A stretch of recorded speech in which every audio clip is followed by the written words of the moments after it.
മുണ്ടക്കൈ ചൂരൽമല പുനരധിവാസ പട്ടികയിൽ അപാകത ആരോപിച്ച് ജനശബ്ദം ആക്ഷൻ കമ്മിറ്റി ഇന്ന് കളക്ടറേറ്റ് ഉപരോധിക്കും. ആധാർ അടക്കമുള്ള രേഖകൾ കളക്ടറേറ്റിൽ തിരിച്ചു നൽകുന്ന രീതിയിലാകും പ്രതിഷേധം നടക്കുക.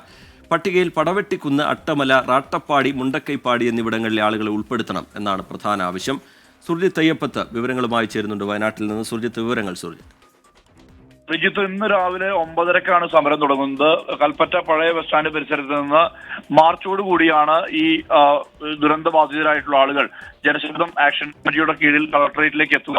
കളക്ടറേറ്റിലേക്ക് എത്തിയ ശേഷം അവിടെ വെച്ച് രേഖകൾ തിരിച്ചു നൽകുന്ന രീതിയിലാണ് ഈ സമരം ക്രമീകരിച്ചിട്ടുള്ളത്. അതിനുശേഷം നേരെ 2 കവാടങ്ങളും, അതായത് കളക്ടറേറ്റിന്റെ 2 കവാടങ്ങളും ഉപരോധിക്കുക എന്നുള്ള തരത്തിലേക്കാണ് ആക്ഷൻ കമ്മിറ്റി തീരുമാനം എടുത്തിട്ടുള്ളത്. ഇത് ജനശബ്ദം ആക്ഷൻ കമ്മിറ്റിയുടെ നേതൃത്വത്തിലാണ് ഇത്തരത്തിലൊരു സമരം നടക്കുന്നത്. പ്രധാനമായും ഈ ലിസ്റ്റുമായി ബന്ധപ്പെട്ട അപാകത ആരോപിച്ചുകൊണ്ടാണ് ഇത്തരത്തിലൊരു പ്രതിഷേധം നടക്കുന്നത്. ഇന്ന് മന്ത്രി കെ രാജൻ ജില്ലയിലുണ്ട്. AITUC-യുടെ കൺവെൻഷനാണ് അദ്ദേഹത്തിന്റെ ആദ്യത്തെ പരിപാടി. അത് മേപ്പാടിയിലാണ് നടക്കുന്നത്.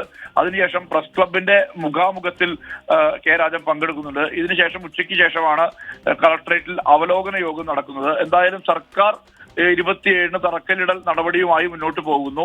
ഇതിനിടയിൽ ഇതുമായി ബന്ധപ്പെട്ട് ലിസ്റ്റ്, ഗുണഭോക്തൃ ലിസ്റ്റുമായി ബന്ധപ്പെട്ടുള്ള അമർഷം, അത്തരത്തിലുള്ള പ്രതിഷേധമാണ് ഇപ്പോൾ ഉയരുന്ന ഒരു പശ്ചാത്തലം കൂടിയുള്ളത്. എന്തായാലും ഇതിൽ പരിഹാരം ഉണ്ടാകണം. പടവെട്ടിക്കുന്നും റാട്ടപ്പാടിയും അട്ടമലയും അതോടൊപ്പം തന്നെ മുണ്ടക്കൈപ്പാടിയും അടക്കമുള്ള പ്രദേശങ്ങളെ കൂടി ഇതിനകത്ത് ഉൾപ്പെടുത്തണം എന്നുള്ള ആവശ്യം ഉന്നയിച്ചുകൊണ്ടാണ് ഇത്തരത്തിലൊരു പ്രതിഷേധവുമായി ആളുകൾ മുന്നോട്ട് വരുന്ന സാഹചര്യം ഉള്ളത്.